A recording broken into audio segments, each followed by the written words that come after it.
lemekeza Yehova moyo wanga ndisosesa nkati mwanga, zimulemekeze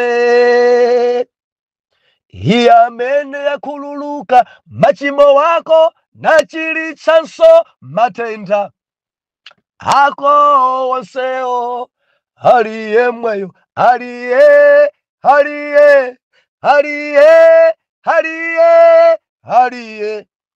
mfumu ya zonse, aliye mweyo, aliye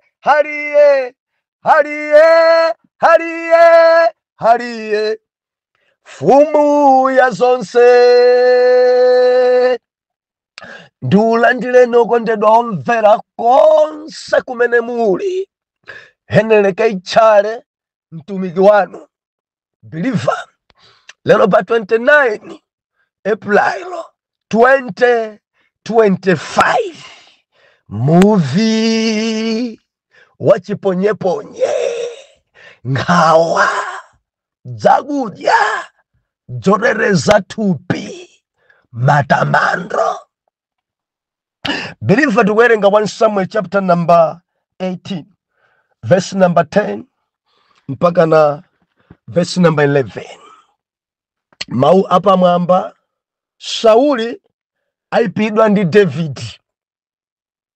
Verse number 10. Ndipo kunali mawa mwake, ndipo kunali mawa mwake mzimu woipa wochokera kwa Mulungu unamgwira Sauli mwamphamvu. Iye nalankhula moyaluka m'nyumba mwake, koma Davide anayimba ndi dzanja lake, monga amachita tsiku ndi tsiku. Koma m'dzanja la Sauli munali mkondo. Verse 11 komanso malizira. Ndipo Sauli anauponya mkondo, pakuti anati, ndidzampyoza Davide ndi kumphatikiza ndi khoma.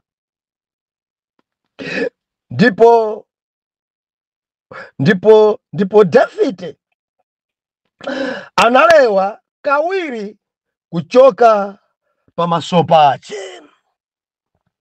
Atate, ulemelero, maulemu, malemekezo, matamando apite kwa inu.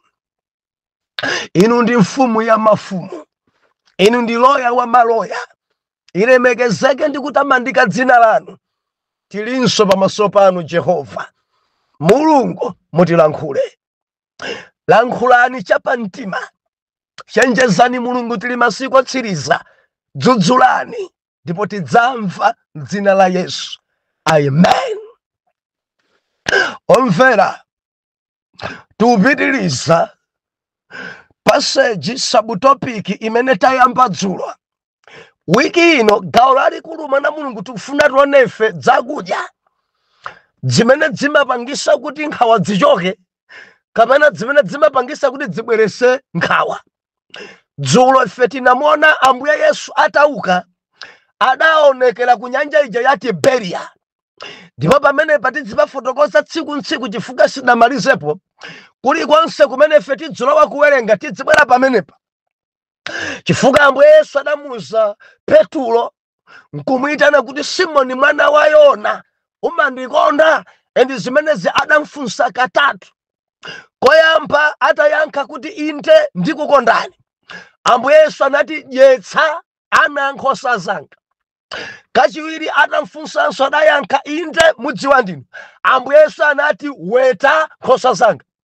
Kachitatu adamfunsanso akuti adamva chisoni chifukwa adanena kwa iye katatu. Ndi atayankha kuti Ambuye mudziwa zonse, Ambuye zonse mukuzidziwa kuti ndikukondani. Ambuye Yesu anati dyetsa nkhosa zanga.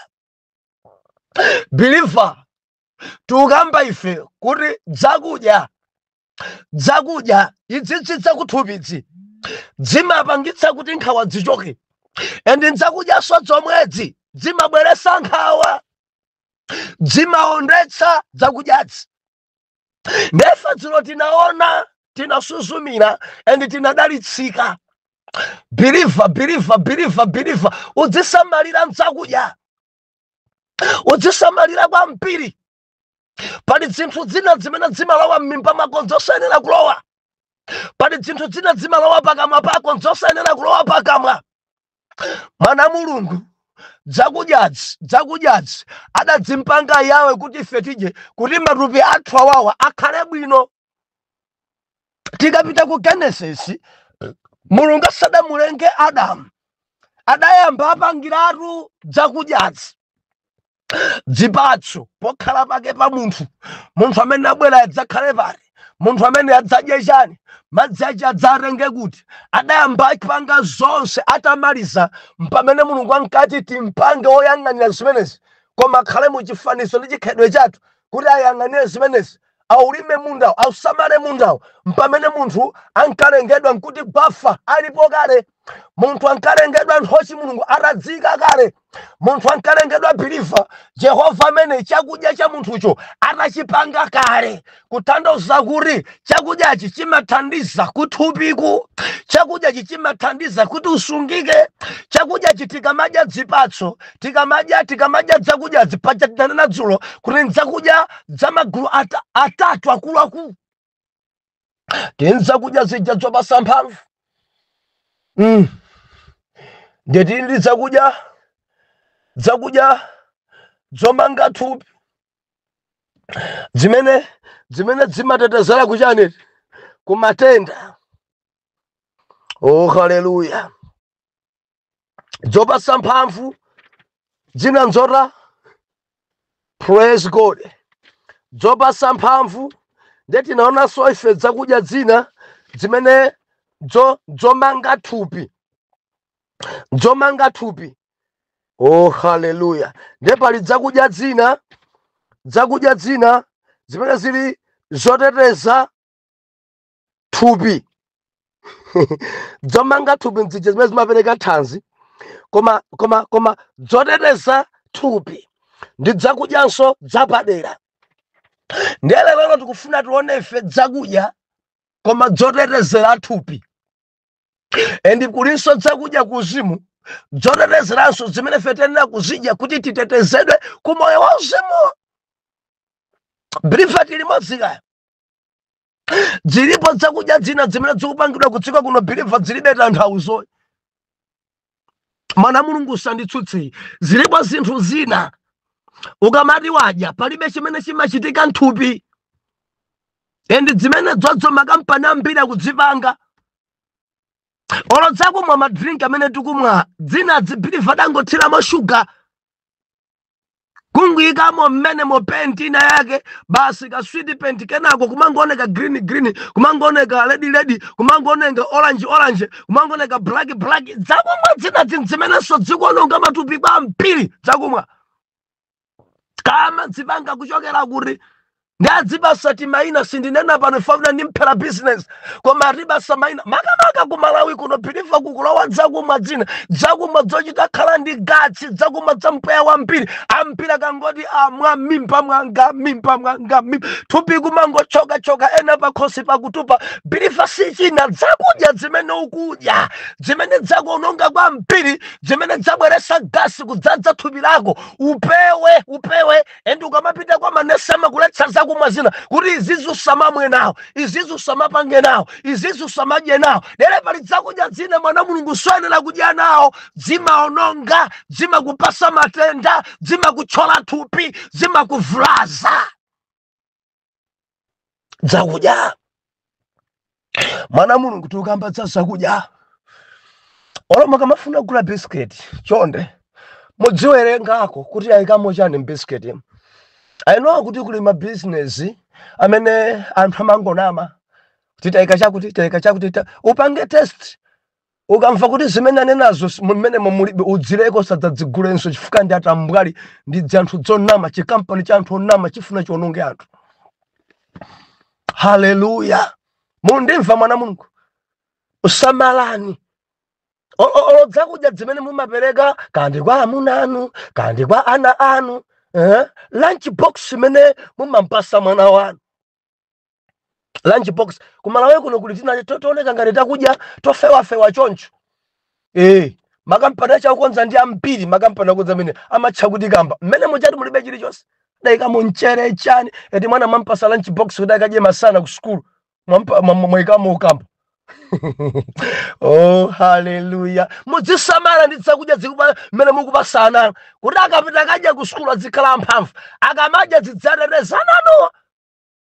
Tinanena tudzulo zakudya zoyenera zimampangisa munthu kuphunzira bwino, zakudya zoyenera zimampangisa munthu kuti asagone, zakudya zoyenera zimampangisa munthu kukhala active kugwira ntchito, zakudya zoyenera zimampangisa wina kuchoka mu nkhawa. Zakudya. Hallelujah. Ndiye lero tufuna tuone ife zakudya zimene zimatetezera thupi komanso zakudya zimene zimatetezera moyo wauzimu. Kuthupiku kuli zakudya magulu angapo, maina ake ngambirimbiri, maina ambirimbiri. Ndiye tifuna tiime pa masamba. Mukadziwa masamba, ma vegetable. Ndiye gulu mene kuli zakudya zambirimbiri, achina karoti aja, anyemba amapezeka konsekonse. Zakudya zina zimapezeka zomwezo kupatsa mphamvu, zomwezo kuteteza ku matenda, zomwezo kumanga thupi bweresa thanzi. Chakudya china ndi genofit, paliponso chimakhala. Mundimva kaya, achina karotiwa, achina nyembawa, achina dzungu, anyenzi, zinthu ngati zimenezi. Hallelujah. Nthochi, chimanga, maapoziwa, olanje, mapeyala, zilipo zambirimbiri zoteteza kuthupi zimene zozo, komanso kabichi, masamba amenewo, tomato, komanso sawawa. Mukaziyang'ana zonsezi nza masamba. Hallelujah. Ndiye pali nyemba imene imapezekanso guluyo. Oh, hallelujah. Chimanga chibwanji chimapezekanso uko. Tilimodzi mwana Mulungu. Zakudya idzi zimateteza thupi ku matenda. Zakudya zimenezi ngati matenda opalibe ndekuti nkhawa dzuchoka. Chifukwa matenda ndi gwelo limene limampanga wina kukhala ni nkhawa zazikulu. Matenda osachiritsidwa, kumangodwala, mwana kudwala, bambo kudwala, kuchipatala kumangokhala kumeneko kabwerebwere, zimene zidzapangisa anthu ambiri nkhawa. Kudwala koma osachira, kukhalitsa kwa mchipatala zabweresa ambiri nkhawa, endi zotsatira zake ambiri aonda chifukwa cha matenda. Now tunena kuti kuli zakudya zimene tena kuti feyo tidye kuti tidzitetezere thupi lathu ku matendawo, ndi cholinga chakuti nkhawa zisabwere. Mumadya masamba inu? Ndiufunsani, mumadya masamba? Alipo ena ti masamba siningadyeso chifukwa chakuti ndili mphawi ndidadya kwa mpiri okhaokha opanda ndiwo zina, pano siningadye. Biliva ndikulimbikitse, masamba ngofunikira kwambiri. Mundimva kaya? Masamba ngofunikira pa moyo wako. Mmene mujanso muli zinthu zofunikira mthupi lathu. Tikamadya masamba aja ife timakhala tikuteteza thupiri ku matenda. Chimene ningafune kunena pano, mwana wa Mulungu, phunzira kwako nzabwino masambawo. Chifukwa chimene chimavuta ni makonzedwe amasamba, maphikidwe amasamba. Ena sadziwa kuphika, ndipo ndimafuna nileze khalele pano biliva mwakhala mukudya masamba pa nthawi yayitali, koma zotsatira zake thupi lanu matenda amalowabe. Masamba amene mumadya mumaononga zinthu zonse zofunikira mmasamba chifukwa cha maphikidwe, makonzedwe amasamba sitimadziwa bi. Tili madzana Mulungu. Hallelujah. Ndiyambe ndikudula. Tikamati tikudula masamba, terekeze mwina ndi mpiru. Tikamadula masamba, azimayi ambiri, makamaka inunso aku town. Ndinene ndinu aku town. zimene mumadya dzima vegetables zanu mene mumadulira mmakhala mulibemo china chilichonse kani ma vitamin kamumakhala chani mmasambamo mumakhala mwatha kudzononga chifukwa cha umbuli wakadulidwe kamasamba. Eti kutenga mpeni kunola bwino afuna audule mpiru mene amadulira tati ting'ono size yake songati yakampeni kacha tinkiti kumangoreka muri chelo mujambwe mene andulira kabichi anthu nkumachita inu mumadula bwino kwambiri madula koma tati ting'ono birifa ni mafanina nevano mariudi amene aja kamoneka ngati dolo kamoneka ni mukudziwa kwambiri ndiye kuti masamba aja mumathakwa unonga dzopezeka mmasamba zonse mukamadya mumangoja achabe kuti wala tikudya osati dzikutumikira nthupi lanu ayi masamba sidi madula choncho mundimva kutauni inu akunja kwa dziko sidi madula masamba ayi dumpuli tikamati tufuna tidye masamba chimeti mafuna ndi madzi opezeka mmasamba aja mundimva mpiruja pakati pachacha mukauli mukudula mmakhala muli madzi ankati aja ndi amene ali mvitamini ali nzofunika kwambiri matupi athu ndiye madzi amene aja sofunika kuti mwaumitse madulidwe anu ayi muesese kuti madzi aja dzikhalapobe madziwo ndi cholinga chakuti mutetezere thupi lanu. Tili madzi mwana Mulungu chitsanzo chomveka bwino mokati mukudula masamba muna pa 1 inchi paja muzidula pakati pa moti kumudzi amazidziwa kumudzi apapo akumudzi ndatera kantengo amazidziwa koma mukapeza mmarenga ngati mabululu dzikhala dzikulu wati ukamati waigwira tsamba icho kamacho dzimva muri gara kumailuma kumamva gara bwino zimene zimateteza thupi kumatenda chifukwa zofunikira za tsamba zimakhala zilipobe koma mene timadulira kuchita kudula molenza tati ting'ono kumangooneka ngati tima plastic ito muri chelo muchakani mumpalekani mubeseni mucha kumangooneka mbwe tati ting'ono kwambiri akaika tomato wawo akaika nyesa zonse zija timangodya kongodya kufa kukoma mkamwamu koma sidzimatumikira nthupi lathu chifukwa cha madulidwe. Tiyambe madulidwepo. Number 2 maphikidwe.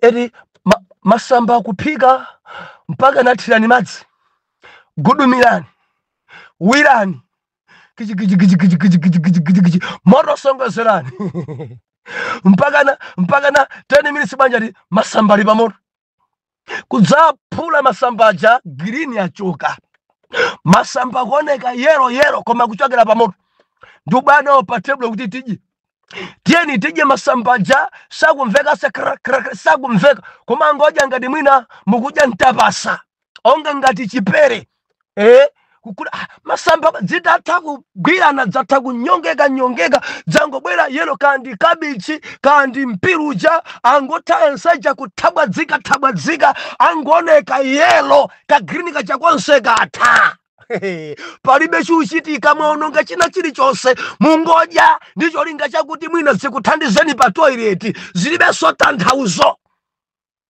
zimenezo sizingatetezere marenda mundimva tikamaphika masamba tamverani muyambiratu ka anyenzi wanu tomato anu ndikukazinga masamba aja kungotenga kuponya mukangoponya ndikutembenuza zisachite kukhala pa moto mpaka na maminitsi ayi green uja sachoke green uja khalebe choncho kutembenuza kanako phulani chifukwa poto chakutentha kale ndiye mukamaphula pamene paja amakhalabe akuwirabe achite kutsirizikira pansi sisoti mpaka na masamba onse yelo kudya ngati mukudya porridge yelo zimene zija zimakhala sopanda ntchito mangolusa ndalama yanu mukungosangalatsidwa mkamwa mwanu koma thupi lanu sikutetezeka fachache kudwala masamba simmadziwa madyedwe makonzedwe machitidwe. Ndinako kutsimikizika mtima kuti wina kuthandizika ndikukamba ndi thupi lanulo marenda ngati sapezeka nkhawa zithawa ndukamba ndi thupi lanulo mukayeteresa kumarenda nkhawa sidzipezeka ndukamba ndi inuyo tetesani thupi lanu izi ndi zakudya izi zotetezera kuthupisi muzidya zakudya zimenezi muzidya sawawayi kalori anyezi muzidya nyemba biliva muzidya masambawa ndi cholinga chakuti thupi lanu litetezedwe ku matenda akudziko. I believe wina akudziguguda pa mtima kuti abusa ndakhala ndikuphika masamba koma ndaonadi kuti banja langa ndakhala ndikuidyesa mtapasa wa masamba kabichi mpaka na nthireni madzi muwiriseni tengani zikuni nsongozereni mpwapwatiseni pwa kuzamuphula kabichi muyang'ana mkati mucha yero kudya onga polichi zangotha zonse kufewa ati banja ndini kabichi amene inu dzina zimafuna kumangodya dzadzivisi choncho kumangokonza ngati saladi ngati mwayika mphi kumangotembenuza kena kukuphulanuku kuti dzopezeka mkati mwa masamba zithandize kuthupi lanu.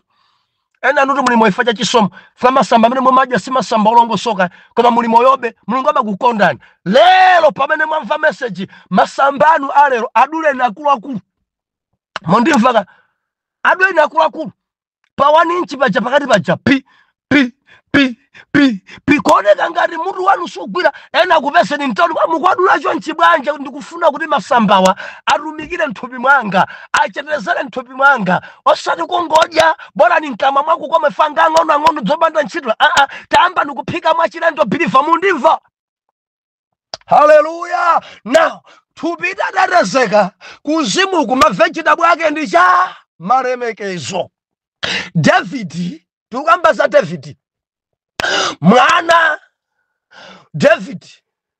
mwana wa mfumu mwana wa Jesse mfumu yachiwiri mwana uyuyu chimene chidampanga kuti atetezedwe ndi kulemekeza ndi kutamanda Mulungu. Mwana uyuyu chinsinsi chake ndi kulambira Mulungu kulemekeza Mulungu moona. Ndeni mafuna ndikuzeni oyera mtima kulemekeza Mulungu ndi kutamanda Mulungu dzimatitetezera. Ife tikumuona David passage tawerengayi udani utakula mzimu oyipa utalowa mwa Sauli wafuna kumpha David. Malemba onena kuti David adali ndi zeze naimba ndi dzanja lake nyumba mwa bwana Sauli. Bwana Sauli mumtima mwa nkunena kuti ndifuna ndimpyoze mwana nimphatikize ndi khoma ndimpherepo mpano. Koma mwana uja adali mu worship, mwana uja adali kulambira, mwana uja adali kulemekeza. Ngakhale bwana Sauli adauponya mkondo wawo kuuponya kuti udalasa khoma pi kutengaso mkondo wina kuuponyaso kulasa khoma pi. Chidampangisa kutetezeka David ncha matamando malemekezo kulambira biliva zoteteza kumoyo wa uzimu kuti zimerenda zakuzimu zisakugwire. Lemekeza Mulungu nthawi zonse, mtamande Mulungu nthawi zonse, mpeze Mulungu nthawi zonse ndi ma vegetable, mpeze Mulungu nthawi zonse ndi masamba ako, mpeze Mulungu nthawi zonse umatetezedwa, mpeze Mulungu pa moyo wako umulemekeze Yawe amene kuti mikondo imene yakudziko ikuponyedwa isakupeze. And David adalemekeza Mulungu nyumba mwa Sauli, Sauli sadathe kumupha. Ali kutchire mikango idabwera kuti igwire nkhosa za bambo ake Jesse. Chifukwa cholemekeza Mulungu David adapita kalanditsa. Ina adagwira kale mkango kama kailandisa kukhadzula mkango kupheratu chimbalango ndokuchiwononga kupheratu kulanditsa zonse zili kukamwa kwa mkango. Kulemekeza ndi kutamanda kumatetezera. Nthawi ina Sauli anatumiza anthu mukangwire David ali ndi Samueli ku Nayoti mlama biliva akuti adangolengeza kuti malo ano amene angaponde pano aliyense atsate zimene zikuchitazi. Anthu ajata abwera kungofika pamene pali David, anthu adzibwa nje mmanja adayambanso kulemekeza. Malo mongenda, malo monkhapa David, anthu ajadamba kulambira biliva kulemekeza ndi kutamanda Mulungu kumateteza. Mundimva mwana Mulungu kumateteza. ngati Daniel adapambana ndikulemekeza Mulungu, ngati Estere Mordekai adapambana ndikulemekeza Mulungu, ngati Paulo ndi Sila adapambana mu ndende kutetezedwa ndikulemekeza Mulungu. Usamakhalira mbali pakulemekeza. Now pali malemekezedwe ena dzimatiphwanyanso madulidwe, maphikidwe ewa amalemekezo. Dzina dzimakhalanso ngati mtapasha, dzina dzimachita kubwera yero chifukwa ninji. Nyimboso zimene timayimba ngakhale zili zachifatsa ndimakonda kubwereza pano. Nyimbo zinazi ayi musamayimbe nawo. Muzimba nyimbo zolemekeza nkuramanda. Osamangwimba nyimbo zopempa, nyimbo dzachani, nyimbo za maliro, nyimbo za manyitumani. Fa nyimbo zina zimakhala zosinjirirana, nyimbo zina zimakhala zotukwanizana, nyimbo zina zimakhala zoti wakukhumudwa kwanuko na ufuna ukayimbe kolasi, ufuna ukayimbe worship kuti wina wacho umvese kupeteka. Zimene zibiriva ndi kudziphika kukhala dzayero sidzimateteza. Ndekuti madulidwe ako sudadule bwino. Ndimafanene kuti madulidwe ndikusankha nyimbo. Kodi ni nyimbo iti yolemekeza ndikutamanda? Kodi nyimbo zambi zimene anthu apeka pano si nyimbo zonse zolemekeza ndikutamanda ayi. Ayi. Zina za anthu amayimba kulira mbuyawo. Nyimbo kupeka munthu akulira mbuyachi. Wina apeka nyimbo akulira mamuna ake adamwalira. Ndife tikuitenga nthawi ya worship. Tatsekani maso, takwezani m'manja, ndiko kudula masamba molakwikako. Ndiko kuphika mpaka nakubwera dzayeroko. Nyimbo ya munthu akulira mkazi wake anaga salaka. Hallelujah, hallelujah. Worship yeni imene yaphikidwa bwino, imene yadulidwa bwino, imene yapya bwino, imene mabweresa kumwamba kutsika. Ndi worship imene ikulemekeza Mulungu. Paja timayimba nyimbo kuna kuti utsike ulemelelo utsika. Pamene woyera mtima ayamba kulambira utsika ulemelelo utsika. Oyera mtima akayamba kulambira ndi pamene ulemelelo umatsika. Endi nyimbo imene inso si nyimbo ya worship, ndi nyimbo imene ili ndi phunziro kuti Mulungu amatsika nthawi imene oyera mtima ayamba kulambira. Chifukwa mu nyimbo mumu mulibemo maramando, mulibemo malemekezo. Mu nyimbo mumu muli chidziwiso. Ndi nthawi iti imene oyera mtima akayamba kulambira Mulungu amatsika nthawi imene oyera mtima ayamba kulambira. Ndi phunziro lakelo. Mundimva kaya? Mulungu amatsika oyera mtima akayamba kulambira, nyimbo imakamba choncho. Endi nyimbo monsemu mulibemo kulemekeza ndi kutamanda. Chifukwa nyimbo zina timayimba Mulungu samatsika endi timakhala osatetezeka chifukwa cha taphika molakwika. Nyimbo zosiphika molakwika, tazipeka molakwika, tazidula molakwika. Endi zotsatira zake timakhala tokha kumangoja zinthu zongosangalatsa mkamwa kuti zitithandize chabe pa toilet, kuti chisakhale chimbudzi cholimba. Hallelujah. Masamba ena anthu amafutsa. Mukudziwa mfutso? Mfutso modziwa amafutsa anthu nthawi ya dzinja kufutsa. Bwanje ndi amenewa adzasowa afutseni. Aloyesa pa moto chawayaka gidi apya ndi amachosanso.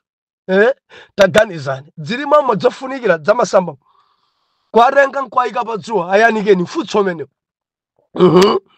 Ndi amadzawumisa kwa ndi chifukwa cha dzuwa lija. Dzuwa ikamaomba pa masamba paja, masamba aja amene amalowa mmene muja ndi vitamin D. And kamakhala ka vitamin D kakang'ono kwambiri. Ndi zofunikira zonse za masamba zimachoka nthawi imene mukufutsa ija. Ne mumatsala ka vitamin D kaja kamadzasukunukanso mukadzaphikaso masamba aja kachiwiri. Ne mukamadyabe zimangosangalatsa mkamwamu komanso kukuthandizani nthawi yanu ya toilet ndi cholinga chakuti chimbudzi chanu chisakhale chowuma kwambiri. Ayi mundimva mwana Mulungu sikuti zithandiza nthupi mwanu chifukwa kamakhala ka vitamin D kakang'ono kwambiri endi kamasukunukanso mukaphika kachiwiri endi ka vitamin D ko kamabwera chifukwa cha dzuwa. Musamafutse kulemekezanso kwina ndikofutsa kulemekeza kwangofutsa kulemekeza kwanguumisa pa dzuwa zimene zimapangisa kuti usatetezedwe. Davide atalemekeza atatamanda muvi wa Sauli sudambaye chitetezo. Davide atalemekeza mkango adaupha ndi manja. Davide atalemekeza asilikali a Sauli sanathe kumgwira adanjoyina pakulemekeza Jehova. Chinsinsi kuti titetezeke priva tamvera lemekeza Mulungu kuti utetezeke moyo wako wa uzimu komanso kuthupi kuti utetezeke ku matenda tamadya za masambazi. Wadziwe kwaphika wadziwenso madulidwe abwino. Tili modzika ukwenera kudziwa maphikidwe amasamba. Believer yamba lero wadula akuluakulu asamakhale pamutu kumangotembenusa basi mudzayiona thupi lanu kutetezeka. Musamakhale tsiku mama mpaka na madzosa lemekeza Mulungu. Pesani nthawi yolemekeza Mulungu, nthawi ya intercession. Mulemekezeni, muyamikeni, mudzatetezedwa. Bwanji mundilondole mawa Atate mudzina la Yesu taphunzira kuti kuli zakudya zimene zimatiteteza ife kuthupi lathu ku matenda.